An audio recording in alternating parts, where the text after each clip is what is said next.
விஜய் அவர்களுக்கு, நம்மளுடைய தளபதி அவர்களுக்கு ஒரு முக்கியமான வெற்றி ஒன்று கிடைச்சிருக்கு. அந்த வெற்றி என்ன, திமுகவுக்கு இதனால என்ன பிரச்சனை, மற்ற கட்சிகளுக்கு என்ன பிரச்சனை அப்படின்றத ஷார்ட் அண்ட் ஸ்வீட்டா இந்த வீடியோ நம்ம பேச போறோம். முதல்ல சில விஷயங்களை பத்தி நான் உங்ககிட்ட சொல்லி ஆகணும். அது என்ன அப்படின்னு பாத்தீங்கன்னா, தமிழ்நாட்டுல ஒரு கட்சி, அது குறிப்பா பாத்தீங்கன்னா ஒரு நடிகரோ அல்லது ஒரு புதிய அரசியல் பிரபலமோ யாரோ ஒருத்தவங்க ஒரு கட்சி ஆரம்பிக்கிறாங்க அப்படின்னா, அது புது கட்சியா இருக்கும்போது அவங்களுக்கு மக்கள் வரவேற்பு அப்படின்றது மிகப்பெரிய ஒரு கேள்விக்குறி.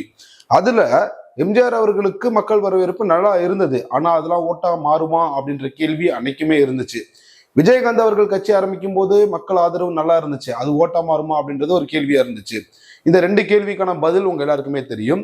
இப்ப தளபதி விஜய் அவர்கள் கட்சி ஆரம்பிக்கும் போதும் இதே கேள்விதான் வச்சிருக்காங்க. இந்த கூட்டம்லாம் வருது, இதெல்லாம் ஓட்டா மாறுமா அப்படின்ற ஒரு கேள்வி இருந்துச்சு. சரி, ஒரு பக்கம் எப்பயும் போல கேட்கறது தானே, அது கேட்டுட்டு போறானுங்கன்னு விட்டுட்டா, இந்த இன்னொரு சைடு மக்கள் தரப்புல இருந்துட்டு ஒரு சில கருத்துக்களை சொல்லுவாங்கல்ல.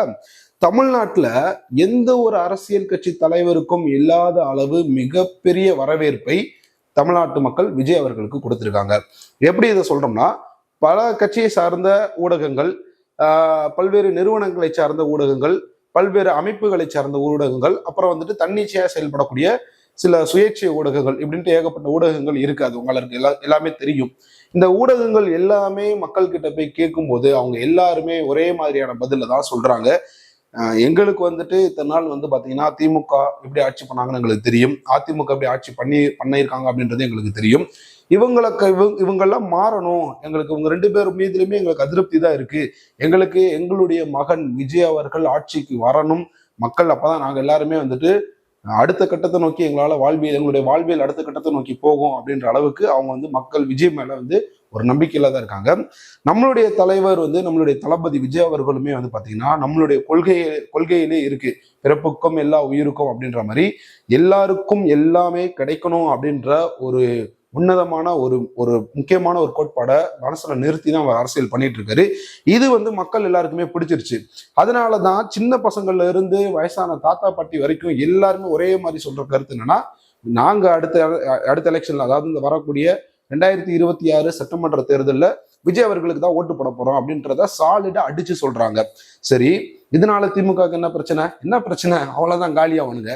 எப்படின்னா 2026 தேர்தலில் பார்த்தீங்கன்னா திமுகவுக்கு ஒரு ஆணவம் இருந்துச்சு.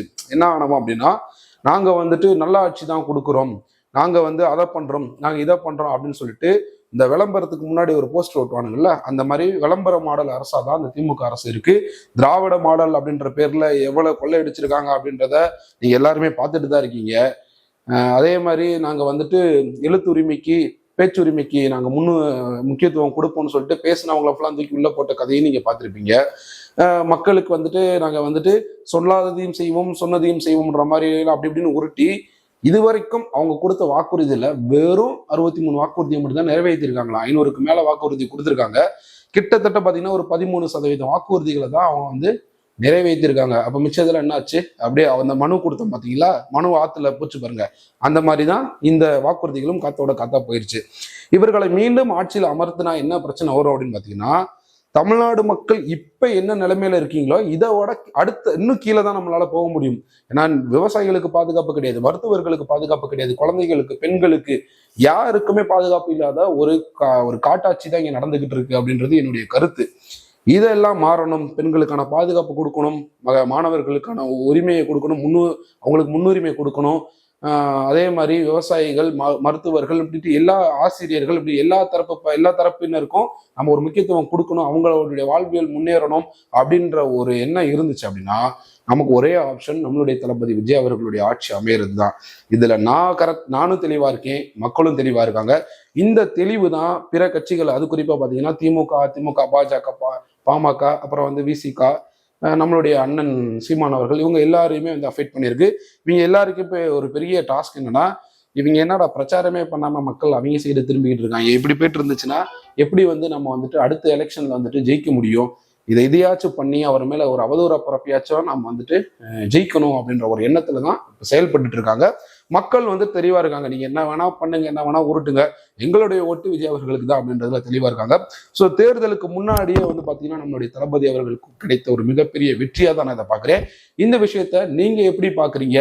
உங்களுடைய அக்கம் பக்கத்துல இருக்கிறவங்க, ஏன் உங்க வீட்டுல இருக்கிறவங்களா என்ன மாதிரியான கருத்தோட இருக்காங்க, எந்த மாதிரியான எண்ணத்தோட இருக்காங்க அப்படின்றத கமெண்ட்ல சொல்லுங்க. நம்ம தொடர்ந்து விவாதிப்போம். நம்ம சேனல் இன்னும் சப்ஸ்கிரைப் பண்ணாம பாக்குறீங்கன்னா மறக்காம சப்ஸ்கிரைப் பண்ணிட்டு பாருங்க. நன்றி.